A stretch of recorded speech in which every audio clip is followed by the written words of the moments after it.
they start blowing helicopters out of the sky. They have SA-7s. They have man-bads. They've demonstrated the capacity to blow military helicopters out of the sky. Every one of the special forces on those helicopters died.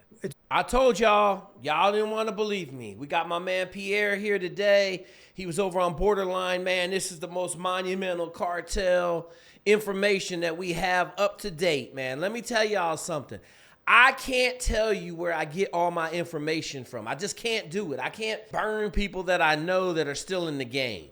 But you got to understand, man, I'm not a big fabricator. When I tell y'all something, it comes with knowledge that I can't just share on YouTube or the dudes in the black suits are coming to visit. I told you they had SA-7s. I knew they had used them already. Like, it ain't a cakewalk. You need to listen because this next one is absolutely unbelievable. But I'm just going to tell you this. I know there's a Delta dude out there, got his own little podcast talking about it's impossible. I made a phone call this morning. Absolutely happening. The phone call I made was to a dude that's absolutely in the know, and he said, yes, sir. Yes, sir, that's going on. Here it is. It's known throughout the higher level trafficking community that their leadership for their paramilitary wing are 4 former U.S. Special Forces. You've got a Green Beret, a Green Beret, that's Delta Force, 2 Navy SEALs, and a Ranger from the 75th Ranger Regiment. Let that sink in. New Jalisco generation, the CJNG, is ran by 4 former U.S. Special Operations folks. Man, if you think we fixing to go down to Mexico and do some work, you better think again. Because them 4 dudes had got everybody tuned up. And more importantly, they understand what they got to be preventative for. And don't forget, they rocking SA-7s. So if we think we're just going to roll up, do work, and go home, ain't going to happen, folks. Those are the leaders. Man. They had the American Special Forces handle the actual building of their paramilitary. So they recruited former Mexican Special Forces, which is the next tier of leadership. Their main body is former Mexican military personnel, and then they bolster it with special forces from Central American countries, Honduras, El Salvador, Panama. These are all guys that come to the United States. They get trained by our guys at Bragg. They get trained at the School of the Americans in Georgia. And counterinsurgency type training. And so when they go back to their countries and they finish their tour of service, they get paid top dollar. Remember, Jalisco New Generation generates $3-4 billion a year. They can afford to pay these men top dollar. And so when they broke away and formed their own structure, the Matazetas became Jalisco New Generation. It's essentially a military wing that got involved with drug trafficking. Oh, my name is Pierre Rossi. A military wing that decided to move weight. This, my friends, is why we got some major problems in Mexico. I'm from Los Angeles. I got involved at a younger age in the drug trafficking space, made my way up to a fairly significant level. I was ultimately charged in multiple federal prosecutions under the federal drug kingpin statute. I received a 30-year sentence, of which I spent just 26 years in prison, got released last year. As a non-Mexican Latino, fairly significant connections, I was always welcome within the Mexican prisoner community. And so over the course of the past 2 decades, I've lived with the men, I've eaten with the men.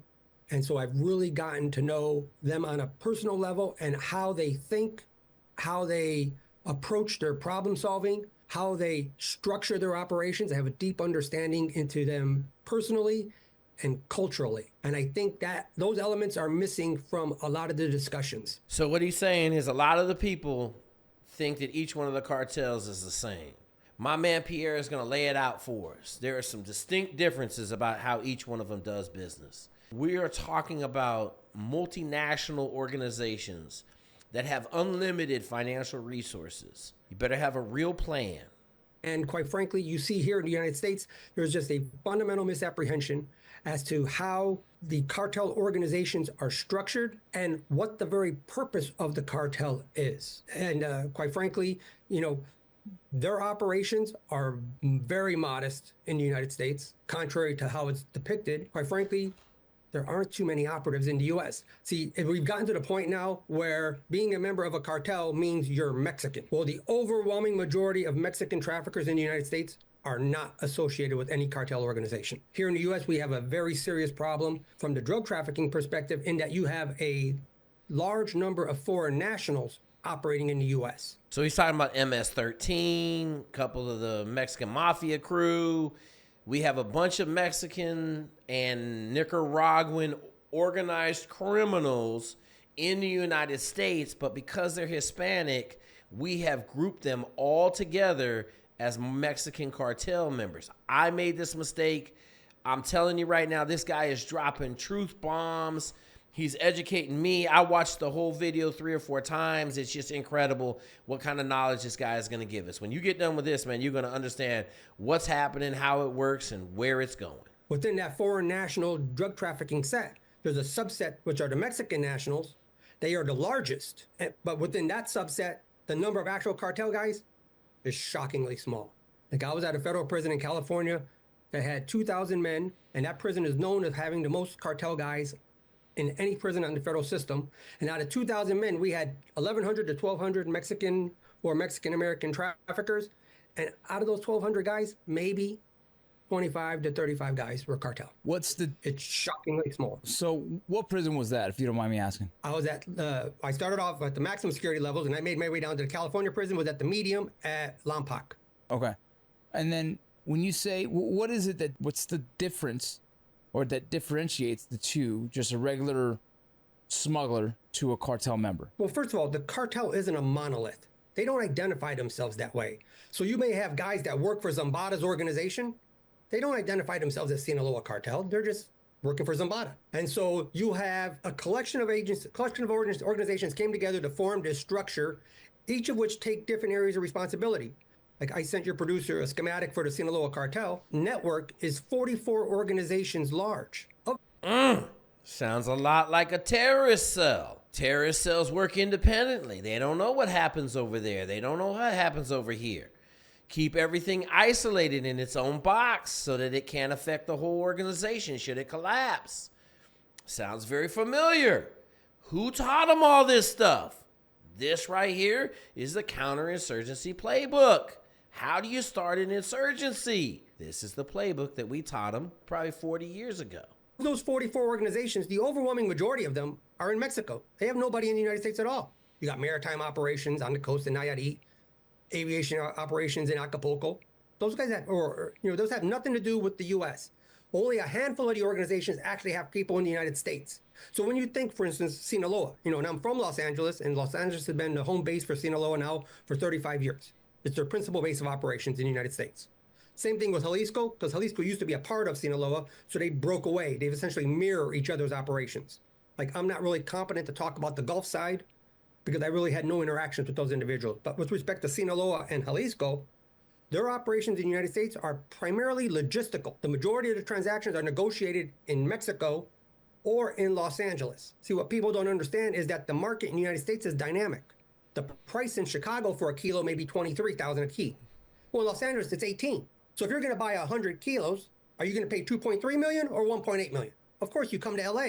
The overwhelming majority of large trafficking transactions, I'm talking 7 figures and up, happen in Los Angeles. You take delivery in one of the 3 regional distribution hubs east of the Mississippi. So for Sinaloa, they operate out of Chicago, New York, Atlanta, and then there's a logistical hub in North Carolina right outside of Bragg. Those are the only 4 places you'll find cartel operatives east of the Mississippi. A cartel hub outside of Bragg. I'm going to flash this up for you to understand. There was just a Delta operator a couple years ago that got killed outside of Bragg dealing with some drugs. Think it's a coincidence? No, sir, it's not. Boy, it's all tying together. Little bitty pieces leading you to a rat in a hole. That's what we're looking at, folks. Are 0 cartel members of Sinaloa in Ohio, Pennsylvania, Florida, Virginia. None of those people that are Mexicans operating in that area are cartel members. They're the customers of the cartel. See, if you're a Mexican national, you're in a privileged position because you can deal directly with the cartel distributor. So if you're a guy in Cincinnati, you either deal with the distributor out of Chicago and pay the Chicago price, or if you have a better connection, you come to Los Angeles and pay the Los Angeles price. If you have an even better connection, you go to Tijuana, you pay the Tijuana price. As you get closer to Mexico, the price is dropping. LA is only 2 hours from the border. So now, guys from New York come to LA, guys from Seattle come to LA. Now, they may take delivery from their regional hub, Like, they don't deliver the last mile. So if you're out of Cleveland, you got to take possession of the product in Chicago. Now, you can either transport it from Chicago to Cleveland or Chicago to Detroit yourself, or you pay one of the local groups. The last mile. We think we're dealing with Rudy Poot, cartel guys in Mexico, and these cats done went to Harvard Business School. We talk about the last mile, the middle mile, the induction into the system. Folks, these guys are educated, smart. He talks about they had working on a second grade level, but they ain't second grade brains. These guys have been in the business for years. They understand the whole process. They've insulated themselves 3 or 4 levels deep to make sure that they can't get put away in a United States prison. Guys, we're dealing with professionals here. Tier 1 drug traffickers.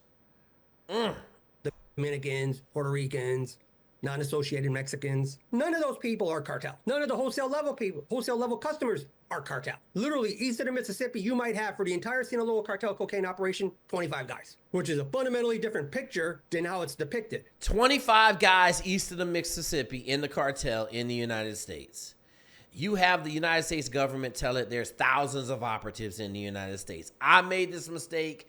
Pierre straightened it out. I want you to think about it, man. 25 guys east of the Mississippi are controlling the whole drug market. Changes what we're going after and how we're going after it. Now, west of the Mississippi, they have the primary hub, which is Los Angeles, which is maybe 30 guys. I'm talking there's less than 65 guys handling the entire cocaine operation in the United States, or all of Sinaloa. You'll have a distribution hub in Denver, and then you have a secondary importation hub that's an emergency in Phoenix. They always have redundancies. And that's basically it. There's 5 places in the U.S. where they operate. It's very well known throughout the law enforcement community, but you have to understand, law enforcement works on the premise of bringing cases. And in courts, and I spent 20 years of my life in courts. In courts, they are allowed to use presumptions. And so there's an element of conspiracy law that allows for the government to characterize us as co-conspirators. And so, for instance, if you were from Chicago and you're coming to LA to buy product from me, you're not my customer. The government characterizes you as my Chicago distributor. That's a fundamentally flawed way of looking at it. Now, you can do that in court, but in the real world, it skews the discussion.